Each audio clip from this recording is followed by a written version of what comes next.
feel dark here, so. Hey, good noon to you. Hi, I trying to see if I'm going live here. So if you just are grabbing this, let me know if you can hear me. Um, anyway, hashtag replay. If you catch me on the replay and squash those reactions, drop any kind of emojis that have to do with people or the planet or nature or a heart. Any of these emojis that might resonate with today's topic. I'm Jenny Lee Hodgins. I'm the host of Creative Memorial Planning Facebook group. Welcome. And I'm also, I have a blog and podcast called Your Creative Chord. It's located at YourCreativeChord.com, and that's about nurturing creativity and inspiration. And I'm also host of this group. It all, to me, is interconnecting.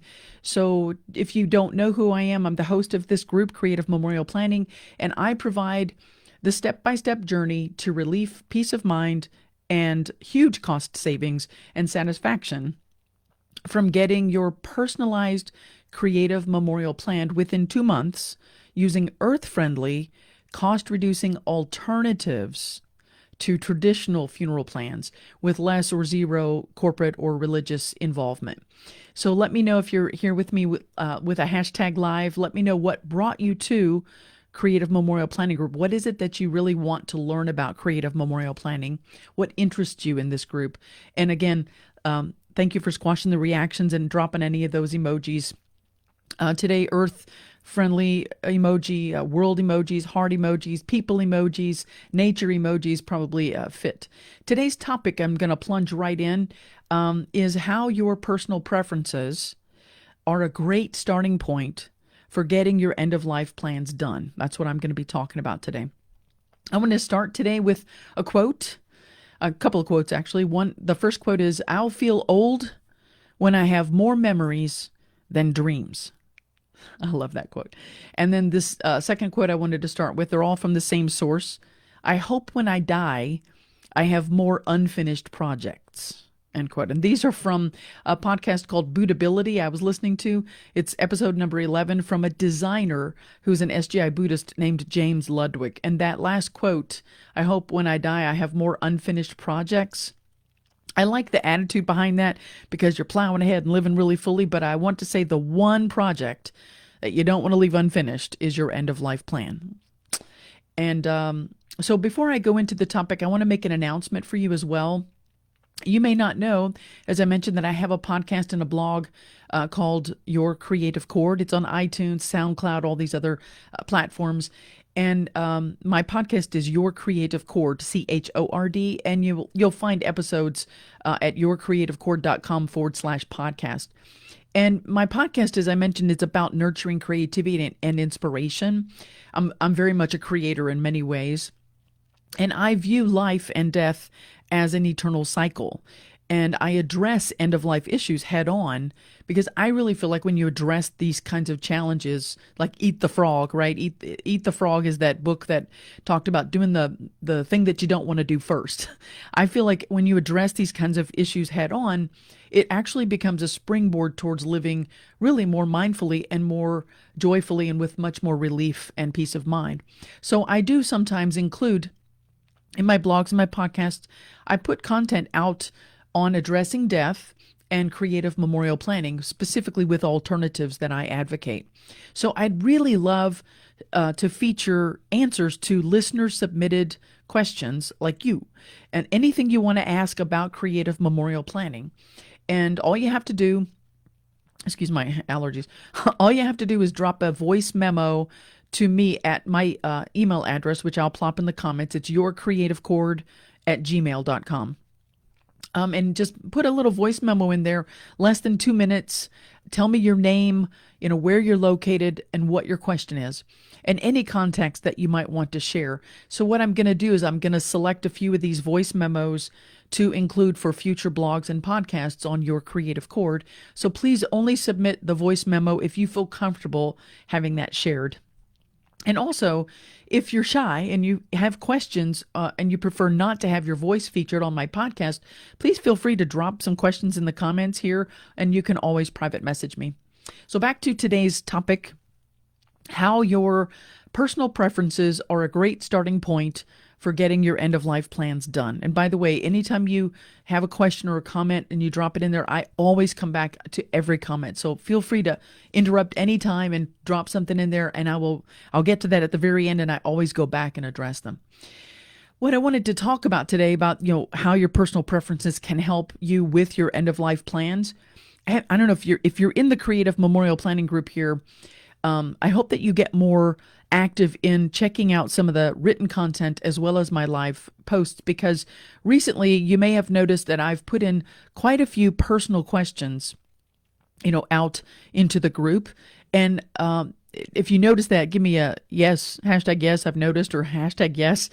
And I wonder if you wonder why I've put all these personal preferences as in the form of questions in the Creative Memorial Planning group. Well, this is because it's a great starting off point for getting your end of life plans done. So let me give you an example. So you may have noticed there's some questions that have gone out. Like one of them, I think, was share a life lesson that you've learned that you want to leave as a loving legacy for your surviving loved ones.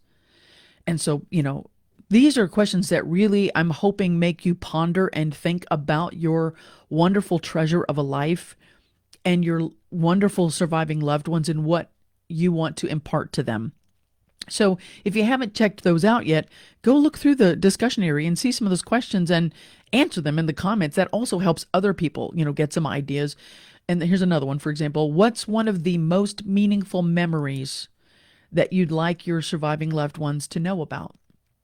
And these often do kind of encompass those life lessons as well.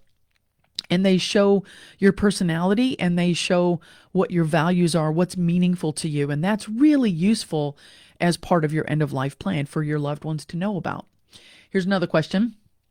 These are the things that I've been dropping in the group. So I would love for you to go in there and answer them, go in there and find them and put your info in there and check out what other people have said that might really also spark your creative juices and getting you started with answering those questions too for your end of life plan.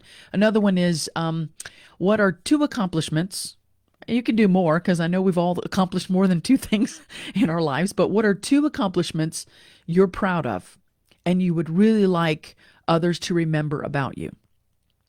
So these are really great for, thinking deeply about the meaning of your life. And even if you feel like sometimes it stirs up feelings like I mentioned with the opening quotes, that you want to have more memories than dreams. So it might motivate you to get moving, when you start thinking about these questions.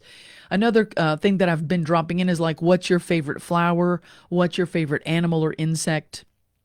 What's something about nature that you love? I've dropped those in there because I find them to be really revealing in terms of what your values are, what syncs with your personal values. And then you can use those as kind of jumping off points for your end of life plans.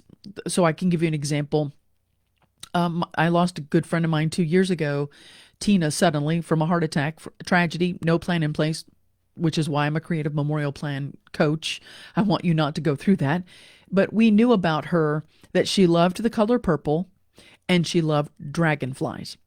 So these are just 2 simple examples of, and things about you or the loved one that you're attributing that you can use as a jumping off point. So to give an example for that one, we put our heads together, and we had some friends of ours who are artists. They just used simple purple colored paper, and they used dragonfly. Used calligraphy and dragonflies to create little bookmarks, so that each attendee at her memorial service, because she actually had a public memorial service, which I planned and facilitated, but this was just one way to get a really personal touch in a way that you can incorporate those values as part of a service, for example. So here's another one that I've already put it in the group, or I may be putting it in there soon. And this is a little bit more in depth, so you got to put your imaginative cap on to think about this one. Picture the traditional funeral custom with its corporate setting and the business attire clad representatives and the elaborate coffins and a large traditional, flower arrangement display, a very stuffy atmosphere, a long, somber, religious-based service, and perhaps even a paraded trek from the funeral business to the town graveside burial with gravestone or markers. By the way, this is the opposite of what I advocate. but I'm just painting a picture. So you're imagining this. Now, using ideas that are meaningful to you, get a piece of paper and jot down an imaginary alternative style service with these aspects. Think about the setting, the place, whether it's indoors or outdoors, and where, what's meaningful. And you can have more than one answer. This is just to get you rolling, Think about music. What kinds of music really appeal to you? What would be meaningful and kind of lend itself more towards a celebration of your life and your values rather than a somber, heavy situation? Think of the music that appeals to you, the music that lifts you up, or the message within the music that you want to share to your surviving loved ones, and just jot all these ideas down. Think about words. Like, what words are really meaningful to you? And when I say words, it could be, depending on what your religious affiliation is or your belief system is, it could be scripture. It could be, for me, it's probably going to be Buddhist quotes. It could be words from famous poets or your own poetry, for example. It could be lyrics to a song that really is meaningful, has a meaningful memory or message for you and your loved ones. So these are just things to think about, that are personal preferences. And you don't have to go too deep into, because a lot of people get hung up on thinking about their death and they get like emotionally overwhelmed by it. Don't worry about that part. Just think about things that are meaningful to you, that bring you joy, that light you up. Another thing is images. Like for me, as you might know, I take nature photos and design products and calendars from them. So nature photos are going to be probably a big part of, and nature itself is going to be a big part of my end of life plan, or actually it already is. Fragrance, like I love lavender. I love lavender eucalyptus or lavender rosemary, frankincense, cedarwood, and lavender as a mixture. A lot of people have mentioned, because I put this question out in the group, what's your favorite fragrance? A lot of people have mentioned gardenia. Anyway, so these are just things to think about that you could incorporate into your end of life plan. Another thing to think about and imagine is attire. What do you want people to wear? Is it more going to be like a rock and roll party where you want people to let the hair down and just be natural and have a bonfire and share stories? Or is it going to be a more formal, let's dress up and show our respects in a religious facility or a rented facility or an outdoor facility? Think about these kinds of things and what means something to you, what kind of strikes you as what you would like. Another thing is the atmosphere and the mood, which I kind of just described a couple of different ways to do that. Food. Do you want food there? What kind of food? I know somebody that wants people to bring chocolate bars. I hope I'm there because I love chocolate. I love dark chocolate. And I'll bring plenty to contribute. But that, to me, that just thinking about these kinds of things lends itself to, first of all, just getting you started thinking about it, starting that conversation. And it lends itself to more, what kind of plan do you want to leave behind? And then one more thing to think about is, what people do you want to attend it? Just start making a list. And there's more about this in other live videos that I've done in terms of thinking about, if you want to do some kind of a service, you need to be thinking ahead and communicating these ideas to those loved ones so that they know that you want them to do something, and making sure that they're comfortable and it's in their wheelhouse. I highly recommend that part. More about that in another live. But these are all questions that I've been putting in Creative Memorial Planning Group recently, and I hope that you've seen them. If you haven't, go look through it. There'll be more coming.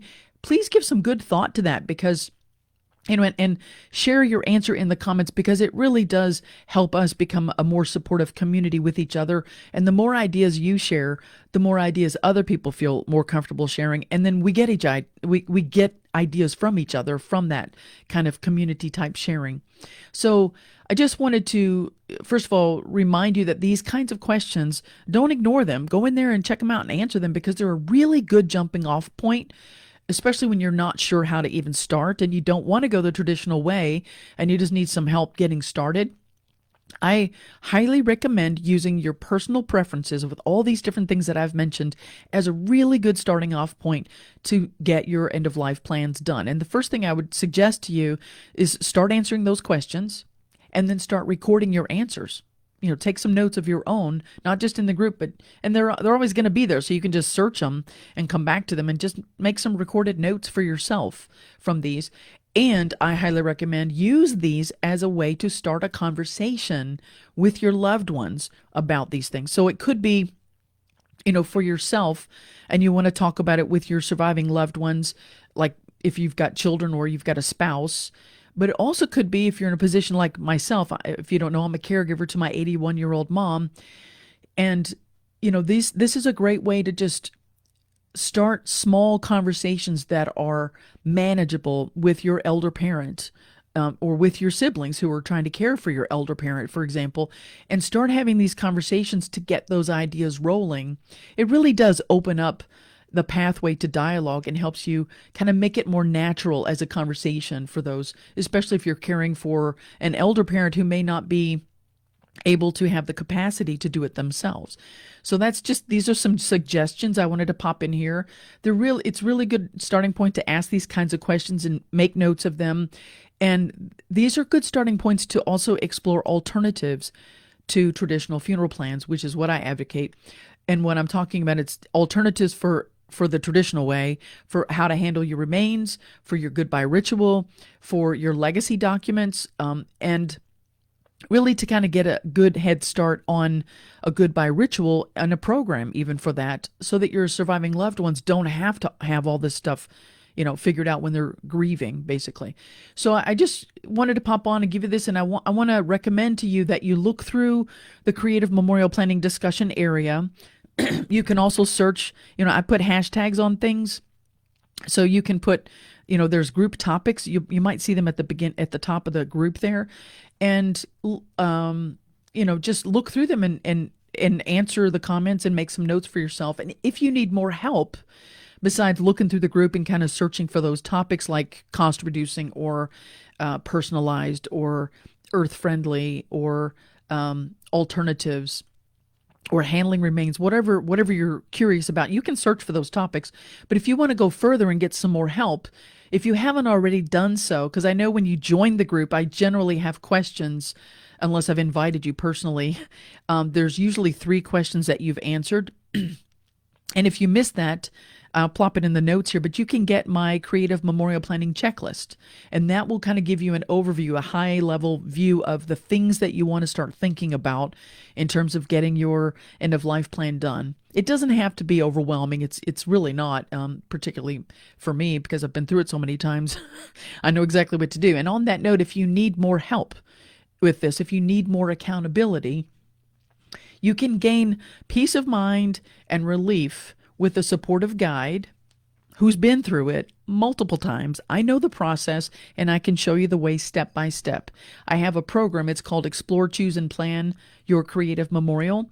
And basically, I help you, step by step get through this planning journey to find relief, great cost savings, and satisfaction with protecting the planet, personalizing your creative memorial plan, using earth-friendly, cost-reducing alternatives to traditional funeral plans that often have either less or completely zero involvement from corporate or religious institutions. It's up to the individual. That's very customized.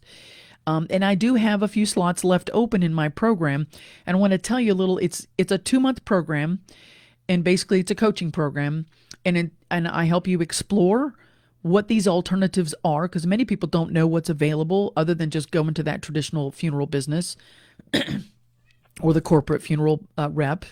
And in case you don't know, I've said this before, but I don't say funeral home. I don't say funeral parlor, because I clearly know that they are for profit, and I clearly know there are alternatives that are far gentler to your pocketbook and to the earth and emotionally to your loved ones that you won't find through these traditional corporate funeral places. So that's why I do what I do. This is what my program helps you explore, these alternatives that are in sync with what your values are. And then we choose the alternatives that sync with that and that fit your values and your budget. And then also, as part of my 2 month program, the planning part is getting all these things documented, everything from handling the remains with these alternatives to traditional end of life plans to what kind of goodbye ritual. Some people want more than one, an in home and a public one. Helping you with the agenda, planning all of that out. Sometimes I help people with actually creating a program for whatever it is. I help you with your obituary writing. I help you find ways to save costs on that. And I help with legacy messages to your loved ones. I hold you accountable. In this 2 month program, we meet with weekly recorded sessions like this, and you get the recordings for a lifetime, and you have it forever after it's done. I have checklists and templates to help you, and a workbook to help you work through things, and a final creative memorial plan that is both printable and it's also digitally accessible for whenever you want to update it or whenever you want to let your surviving loved ones or your loved ones now be able to access it, so everybody knows where it is. And I highly recommend that you update it, like once every year or so, because sometimes things change. So I just wanted to give you a little snippet about that because I have a few slots left. I work one-on-one with clients like this within a 2 month period. And if you are ready to move forward with this kind of program, if you want me as your creative memorial planning coach, please go ahead and I'll drop the link to book a free discovery call. And that way I'll find out what you're looking for and if I can help you. And also the free discovery call is for me to see if my program is for you to see if my program is a good fit for you. So all you have to do is click the link when I drop it, and it helps you set up a schedule for us to Zoom like this for an hour. And there's a questionnaire that comes out first that I use to kind of prep and make sure that you are a good fit for my program. And then once we meet, it's free. There's no investment in that call. It's a free discovery call. If you are ready to move forward and get your plans done, that's what this is for, to see if I can help you and to see if my Explore, Choose, and Plan Your Creative Memorial program is a good fit for you. So if that interests you, you can claim your free discovery call to see if you're a good fit, and I'll drop that link below after I'm finished here. So that's it. I hope that this was helpful. Let me know with some hashtags, or some emojis with the earth, the nature, the people, the hearts, and I'm going to go back and see if I've got any questions. And then, again, if you have any questions and you catch this on replay, first of all, hashtag replay it for me. If you're here live, hashtag live. I always go back and check them even.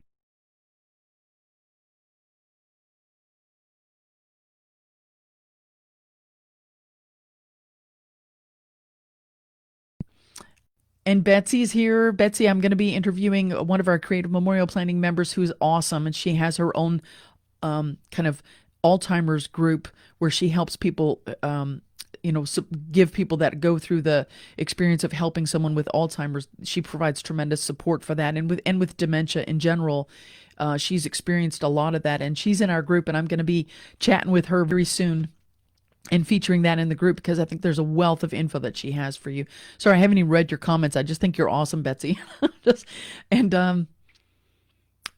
Yes, I'm so sorry. I know that your brother passed away recently. I'm very sorry for your loss. Now, I'll be continuing to send my heartfelt prayers for you and for your brother's family. And she says, keep doing what you're doing. Pre-planning is so very important. My brother died without pre-planning, and that I'm so sorry for that because I know how hard that makes things for everybody. I'll be sending you supportive prayers and take care of yourself through that process. I love the quote too. Thank you. Carmen says, addressing head on is such a good practice. You're my people. You guys are my people. Thank you, Betsy. I highly recommend pre-planning. Please plan how you want your end of life to be like and also the service. This is so important, people. This is what I'm here for. Reach out to me if you've got questions. As I mentioned, I'm going to do some podcasts and blogs on this. Let me know. Watch the beginning of this if you missed it because it tells you how you can get your questions answered from me. Yeah, I'm sorry too, Betsy, that your brother didn't have a pre-plan. It does make it challenging for people. Thank you for the compliments and the kudos. Hey, Donna, I see you there.